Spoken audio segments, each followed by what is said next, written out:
이 새벽에 하나님의 말씀을 사모함으로 나오신 우리 모든 성도님들을 축복하고 환영합니다. 오늘 우리에게 주신 하나님의 말씀은 사무엘하 22장 31절부터 51절까지의 말씀입니다. 제가 본문의 말씀을 봉독하겠습니다. 하나님의 도는 완전하고 여호와의 말씀은 진실하니 그는 자기에게 피하는 모든 자에게 방패시로다. 여호와 외에 누가 하나님이며 우리 하나님 외에 누가 반석이냐. 하나님은 나의 견고한 요새시며 나를 안전한 곳으로 인도하시며 나의 발로 안 삿은 발 같게 하시며 나를 나의 높은 곳에 세우시며 내 손을 가르쳐 싸우게 하시니 내 팔이 놋 활을 당기도다. 주께서 또 주의 구원의 방패를 내게 주시며 주의 온유함이 나를 크게 하셨나이다. 내 걸음을 넓게 하셨고 내 발이 미끄러지지 아니하게 하셨나이다. 내가 내 원수를 뒤쫓아 멸하여 싸우며 그들을 무찌르기 전에는 돌이키지 아니하였나이다. 내가 그들을 무찔러 전멸시켰더니 그들이 내 발 아래에 엎드려지고 능히 일어나지 못하였나이다.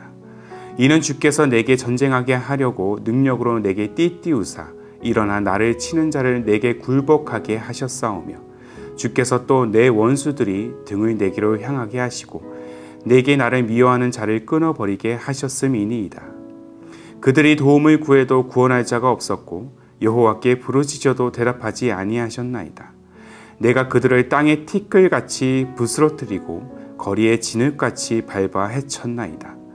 주께서 또 나를 내 백성의 다툼에서 건지시고 나를 보존하사 모든 민족의 으뜸으로 삼으셨으니 내가 알지 못하는 백성이 나를 섬기리이다. 이방인들이 내게 굴복하며 그들이 내 소문을 귀로 듣고 곧 내게 순복하리로다. 이방인들이 쇠약하여 그들의 견고한 곳에서 떨며 나오리로다. 여호와의 사심을 두고 나의 반석을 찬송하며 내 구원의 반석이신 하나님을 높일지로다.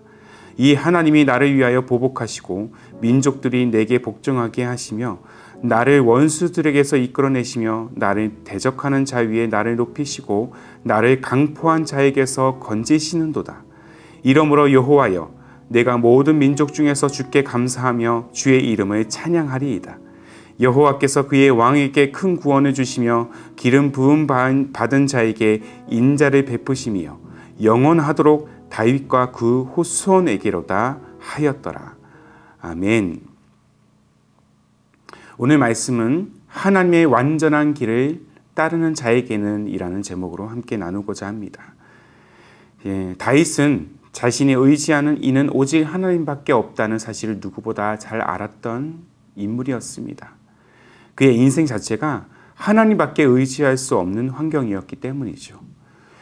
오랜 세월 사울에 쫓겨 도망자의 삶을 살았던 그의 삶에 누구 하나 자신에게 도움의 손길을 내밀지 않았을 그 지난한 여정에 하나님께서 그의 삶을 인도하고 또한 보호하셨다는 사실을 그는 늘 경험했습니다. 그래서 수많은 찬양시를 통해서 오직 주만이 자신의 반석이시자 구원이라는 사실을 고백하고 있는 것이죠. 그리고 그는 끝까지 하나님의 길을 가고자 애를 썼습니다. 간혹 곁길로 엇나가도 무수하게 많은 죄악을 그가 저질렀음에도 불구하고 그는 이내 다시 하나님께로 돌아오고자 애를 씁니다. 그 이유는 하나님의 길이 완전한 길이자 생명의 길임을 누구보다 다윗은 잘 알고 있었기 때문이에요. 본문 31절의 말씀이죠. 제가 읽습니다. 하나님의 도는 완전하고 여호와의 말씀은 진실하니 그는 자기에게 피하는 모든 자에게 방패시로다. 여기서 하나님의 도는 하나님의 길, 또 하나님을 향한 길을 의미하는 것입니다. 우리 신앙의 여정의 방향은 늘 하나님이 계신 곳이어야 한다는 의미로 우리는 해석할 수 있습니다. 우리는 인생의 여정에 수많은 길을 선택할 수 있습니다. 그러나 그 수많은 갈림길 사이에 우리가 반드시 선택해야 하는 길이 있다면 바로 하나님의 도, 하나님의 길인 것입니다. 그 이유가 무엇입니까? 하나님의 길은 다윗의 고백과 같이 완전하기 때문입니다. 우리가 예수 그리스도를 믿어야 하는 이유, 그것은 오직 주만이 우리 영혼을, 우리의 인생을 살리실 수 있는 유일한 길, 또한 유일한 구원자가 되시기 때문이에요. 요한복음 14장 6절에 이 사실이 분명히 기록되어 있지 않습니까? 내가 곧 길이요 진리요 생명이니 나로 말미암지 않고는 아버지께로 올 자가 없느니라. 또 우리가 하나님의 길을 지나야 하는 이 두 번째의 분명한 이유가 있다라면, 자, 본문 31절을 다시 보시면 하나님의 길은 우리가 어떠한 상황에 놓여 있든 자기에게 피하는 자에게 방패가 되어 주시기 때문입니다. 세상이 주는 고난과 환난으로 인해서 마음이 무너지고 굳건할 줄 알았던 나의 믿음이 꺾이는 그 순간에도 우리가 주님을 바라볼 때 주님은 우리의 방패가 되어 주셔서 우리의 인생을 늘 보호하신다는 사실, 이 사실을 우리가 오늘도 변함없이 믿어야 할 것입니다. 때문에 다윗은 어떻게든 하나님의 손을 놓지 않으려고 그렇게 애를 썼는지도 모릅니다. 다윗은 오늘 본문을 통해서 하나님의 도가 아니라 다른 길을 선택한 자의 말로가 어떠한지를 보여주고 있습니다. 이방 민족들을 향한 그의 표현을 한번 잘 보십시오. 본문 38절 이하의 내용을 보시면 자신을 대적했던 원수, 하나님을 대항했던 자들을 향해서 바람 앞에 티끌같이 부서뜨림을 당하고 길바닥에 진흙처럼 쏟아져 버린 존재들이라고 표현하고 있습니다.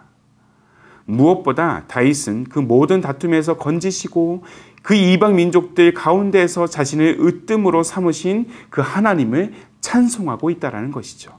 자, 본문 49절과 50절의 말씀입니다. 제가 읽습니다. 나를 원수들에게서 이끌어내시며 나를 대적하는 자 위에 나를 높이시고 나를 강포한 자에게서 건지시는도다. 이러므로 여호와여 내가 모든 민족 중에서 주께 감사하며 주의 이름을 찬양하리이다. 하나님 외에 다른 것들을 찾지 않은 그의 인생에 바로 엄청난 일들이 벌어지고 있는 것들을 목격합니다. 하나님의 완전한 길을 따르는 자에게는 반드시 이 세상의 영광과는 비교할 수 없는 축복이 주어질 줄로 믿습니다.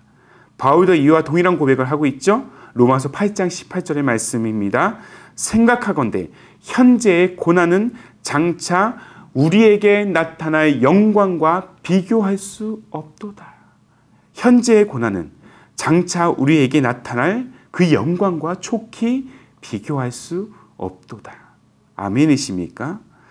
비록 우리네 인생이 고난의 파도에 휩쓸려 이리저리 표류하는 것 같은 길을 걷는다 할지라도, 마치 어디로 가야 할지 몰라 헤매이는 길을 잃은 인생이지라도 우리가 주님을 신뢰한다면, 또한 그렇게 끝까지 하나님의 완전한 길로 나아가고자 한다면 마침내 현재 우리에게 닥친 고난과 시험, 낙심, 좌절, 상처, 고통과는 비교할 수 없는 영광스러운 주님의 얼굴, 슬픔도 고통도 더 이상 없는, 좌절도 없는 그 영원한 삶을 우리는 누리게 될 줄로 믿습니다.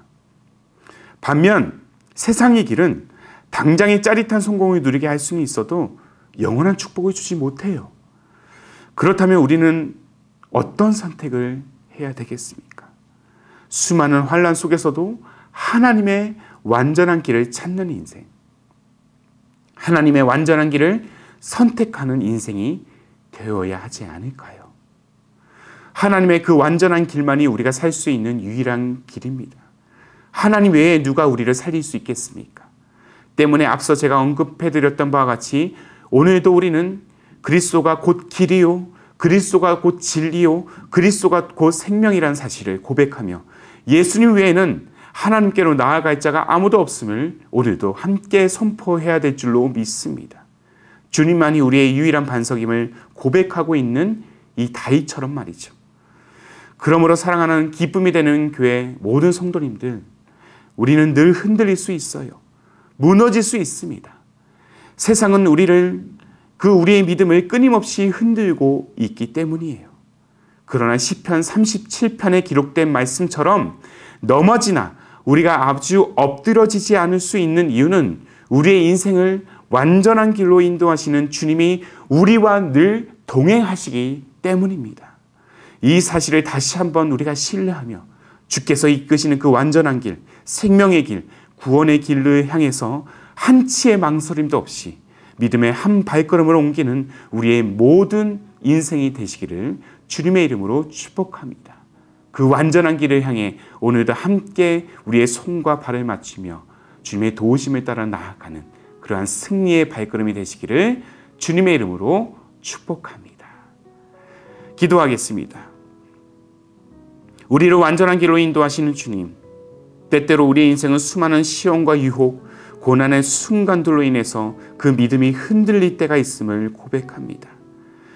그럼에도 불구하고 하나님을 바라는 자들을 보호하시는 방패 되시는 주님이 우리의 인생, 우리의 가정 가운데 여전히 함께 하신다는 사실 또한 우리는 고백합니다. 주님, 부디 우리의 인생이 주께서 열어주신 그 완전한 길을 향하여 변함없는 믿음으로 나아가도록 인도하여 주옵소서. 현실이라는 병은 너무 높지만 현실의 벽보다 훨씬 크고 높으신 주님이 이 세상의 병을 뛰어넘게 하시리라는 그 굳건한 믿음이 우리에게 있기를 원합니다. 그리고 마침내 수많은 고난의 언덕을 지나서 영원한 하나님을 소망하고 맛보는 우리의 삶이 될 수 있도록 주님이 인도하여 주옵소서. 무엇보다 하나님의 하나님의 길이 완전하다는 사실을 날마다 선포하게 하여 주옵소서. 한 걸음 더 나아가 그렇게 우리 인생을 승리의 자리로 이끄시는 주님만을 온전히 찬양하는 우리의 삶이 되기 원합니다. 또한 우리의 가정이 되기를 원합니다. 우리의 교회가 되기를 원합니다. 그렇게 우리의 인생을 완전함으로 이끄시는 우리 주님 예수님의 이름으로 기도하옵나이다. 아멘. 오늘도 주신 말씀에 따라서 두 가지의 기도 제목을 함께 붙들고 기도하기를 원합니다. 먼저는 고난의 파도에 시이 휩쓸리는 인생일지라도 우리가 믿음을 포기하지 않을 때 방패 되신 주님께서 완전한 길로 이끄심을 확신하는 우리의 삶이 되게 하여 주옵소서. 한 걸음 더 나아가 우리의 가정과 교회가 오직 하나님만이 완전한 길이라는 사실을 날마다 선포하게 하여 주시고 주님의 이름을 높여드리며 나아가는 그러한 승리의 공동체가 되게 하여 주옵소서. 이 두 가지의 기도 제목을 간절한 마음으로 함께 고백하면서 기도로 하루의 삶을 열어가시기를 바랍니다. 함께 마음을 다해 기도하며 나아가겠습니다.